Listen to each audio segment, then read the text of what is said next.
Students of CBSE board class 10 class 12 बच्चों, compartment category के students के लिए बहुत अच्छी खबर आई है जिसका आपको सबूत में दिखाऊंगी। जो अब बहुत से बच्चे जो कंपार्टमेंट की कैटेगरी में आ गए थे, उन्हें डाउट हो रहा था कि ग्रेस मार्क्स होते हैं नहीं होते, मॉडरेशन पॉलिसी होती है नहीं होती है। बहुत से चैनल में भी आपने ये देखा कि ये सब बातें झूठ है, ऐसी नहीं होती है। सो विद प्रूफ आपको ये चीजें दिखाई जाएंगी। कुछ बड़ी बातें आपको बता दूं कि बच्चों कंपार्टमेंट की फॉर्म जो है वो आउट हो गई है, डेट शीट भी आउट हो चुकी है। आप जानते हो आपको एग्जाम कब से होने वाला है, जुलाई में है। फॉर्म फिलिंग आप स्कूल में ही जाके करना। और एक और बड़ी खबर है कि मार्क्स वेरिफिकेशन के रिजल्ट अब आ चुके हैं और अब जो है वो बहुत से बच्चों के नंबर बढ़े हैं। ठीक है, आप भी कमेंट सेक्शन में जरूर लिखिए अगर आपके नंबर बढ़े हैं, तो उससे क्या होता है ना, दूसरे भी मोटिवेट होते हैं। इसके बाद अब जो photo copy of answer sheet है उसकी वैल्यू अगर आपको वो चाहिए तो कल तक का समय आपके पास है। 31 मई से 1 जून तक का समय है। आपको अगर कॉन्फिडेंस है कि आपके नंबर बढ़ने चाहिए तो बेशक आप जाइए। इतने पैसे जब खर्च किए हैं तो यहाँ 500 क्लास 10th वाले और 700 क्लास 12th वाले पर सब्जेक्ट आपको देने पड़ेंगे। But if you are confident enough, go for it. ठीक है, क्योंकि this is again a golden chance जो आपको कल के बाद नहीं मिलेगा। करेक्ट। और कंपार्टमेंट या इंप्रूवमेंट वाले बच्चे आप स्कूल जाकर के फॉर्म फिलअप करिए। अब आप ये सबूत देखिए, कुछ घंटे पहले की ये खबर है। सीबीएसई एक्स्ट्रा मार्क्स, सीबीएसई अतिरिक्त अंक से 12वीं और 10वीं के विद्यार्थी हुए हैं पास। सीबीएसई का जो अतिरिक्त अंक यानी कि एक्स्ट्रा मार्क्स होते हैं, नीति जिसमें हम कहते हैं मॉडरेशन पॉलिसी, इसके हेल्प से 10,000 से ज्यादा बच्चे 12th में पास हुए हैं। और इनके अतिरिक्त 3 से 5 अंक देकर सैद्धांतिक रूप से बहुत से बच्चों को पास किया गया। जिन बच्चों को 12th बोर्ड में, मेरे पास भी कई बच्चों की मार्कशीट है जिनको 23 मिला है, 70 में 23, 70 मतलब थ्योरी में 70 में, और टोटल आपको फिजिक्स में या केमिस्ट्री में बायोलॉजी में 23 मिला है 100 में। तो ये वही बच्चे हैं जो 2-3 नंबर से पास नहीं हो रहे थे, तो सैद्धांतिक रूप से इनको नंबर दिए गए हैं, ऐसा नहीं है कि नंबर नहीं दिया गया है। तो मॉडरेशन पॉलिसी से अब बताओ इतने बच्चे पास हुए हैं और 3 से 5 अंक दे करके भी बहुत से बच्चों को पास किया गया है। रिजल्ट तैयार होते समय देखा गया था है कि ज्यादातर राज्यों में फेल होने वाले बच्चों की जो संख्या है वो 20 से 30% तक थी।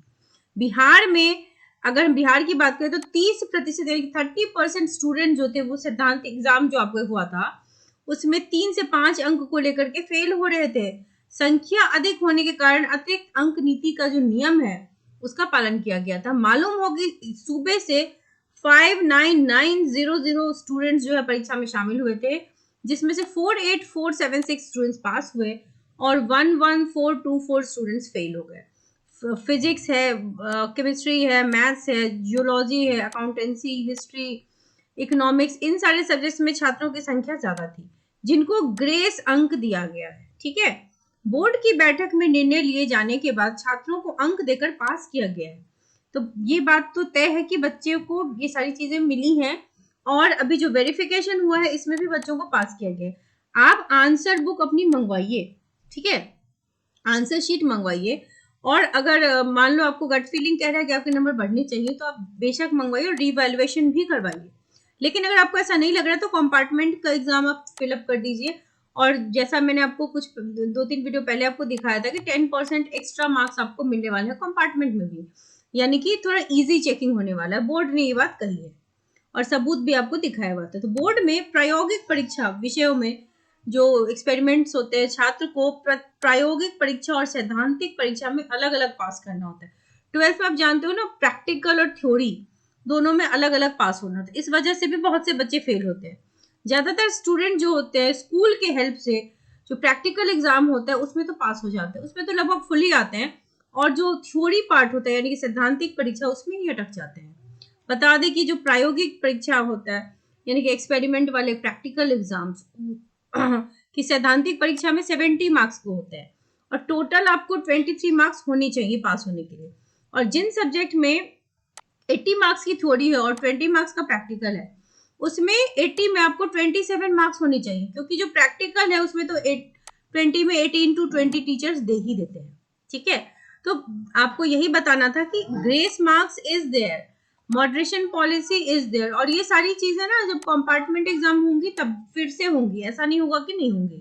तो ये मॉडरेशन पॉलिसी, अतिरिक्त अंक नीति को मॉडरेशन पॉलिसी कहते हैं और सीबीएसई अपने छात्रों को ये अंक देते हैं। आप में से जिन जिन की अब समझ लो कि 70 में आप 23 देख रहे हो और 80 में 27 देख रहे हो, आप ये समझ लो कि आपको सीबीएसई ने हेल्प जरूर किया है। And I have witnessed so many results, ऐसे बहुत से रिजल्ट्स मैंने खुद देखे हैं जिसमें स्टूडेंट्स को डॉट 23 मिला है और 27 मिला है। तो ऐसा नहीं है कि बहुत ज्यादा नाइंसाफी हुई है। ठीक है, रिजल्ट अच्छा नहीं हुआ, कुछ चीजें सीबीएसई की तरफ से खराब भी हैं बहुत, क्योंकि इसके बावजूद बहुत से बच्चे फेल हो गए। 12th में थ्योरी प्लस प्रैक्टिकल मिला के 33 होना चाहिए, ना कि थ्योरी में अलग से 33 और प्रैक्टिकल में अलग से 33। अगर ऐसा होगा तो बहुत से बच्चे 12th इजीली क्रैक कर लेंगे। फिर और भी प्रॉब्लम्स इनके साथ ये है कि 12th में सिर्फ बच्चे को एक सब्जेक्ट में कंपार्टमेंट देने देते हैं। अगर बच्चे को 2-3 सब्जेक्ट में देना है एग्जाम इंप्रूवमेंट कंपार्टमेंट तो देने दे, क्योंकि जेई की जो 75% की क्राइटेरिया वो बच्चे की मीट ही नहीं होगी। तो ये सारी चीज प्रॉब्लम्स है। उसके अलावा वेरिफिकेशन में ये इतने पैसे चार्ज करते हैं, उसके बाद आंसर बुक मंगाने के लिए। और प्रॉब्लम ये है कि कोई डायरेक्टली आंसर बुक मंगा नहीं सकता या रीवैल्यूएशन करा नहीं सकता, you have to go step by step, यानी कि you have to spend money in every step. Verification नहीं तो बहुत से बच्चे नहीं भी कराते। तो ये प्रॉब्लम्स भी हैं, बट द फैक्ट ये है कि ग्रेस मार्क्स और मॉडरेशन मिला है। अब जो आपके compartment exam is now supplementary exam, correct. तो अब इसके फॉर्म्स आपको कल से आप भर देना जाकर के स्कूल में। स्कूल एक LOC list of candidate generate करेगी और आपको फिर वहां पर टेंशन नहीं होगी। अलग से भरोगे तो फिर दिक्कत होगी। कुछ बच्चे बता रहे हैं उनके स्कूल में बहुत ज्यादा पैसे चार्ज किए गए। बेटा अगर आप इंडियन सिटीजन हो आपको सिर्फ 300 रुपीज देनी है पर सब्जेक्ट। हाँ, अगर आउटसाइड इंडिया है तो ₹1000 और मीन्स वाइल अगर नेपाल के स्टूडेंट है तो 1000 और आउटसाइड इंडिया है तो 2000 देना है। फॉर्म फिलिंग डेट जो है वो 1 जून से 15 जून तक है। और दोज हु पे बिटवीन 16 जून, अगर आप लेट पे करते तो आपको लेट चार्ज 2000 एक्स्ट्रा देना पड़ेगा। So don't do that. अब लास्ट में बात करूंगी, बहुत ही इंपॉर्टेंट है केमिस्ट्री के बच्चों के लिए जिनके कंपार्टमेंट आ गए। अभी भी बेटा 45 डेज बचे हुए हैं। सो स्पेशल बैच है, और क्लास 10 की साइंस के लिए भी special batches are there. If you are interested आप मुझे ईमेल कर दीजिए। जूम पे क्लासेस होंगी एंड द क्लास की जो चार्जेस है दैट इज ओनली ₹1000। हम आप मुझे देख सकते हैं, मुझसे बातें कर सकते हैं, मुझसे आप डाउट्स पूछ सकते हैं। कंपार्टमेंट के एग्जाम में हम कम से कम 70% की बात करेंगे, उतना तो हम लेकर आएंगे और 70 से 100 तक के रेंज में हम रहेंगे। तो मिल करके ये काम करते हैं, तो इसीलिए आप मुझे ईमेल कर दीजिए ताकि फर्दर डिटेल्स आपको मैं बता सकूं how will you join the class. तो wish you all the very best.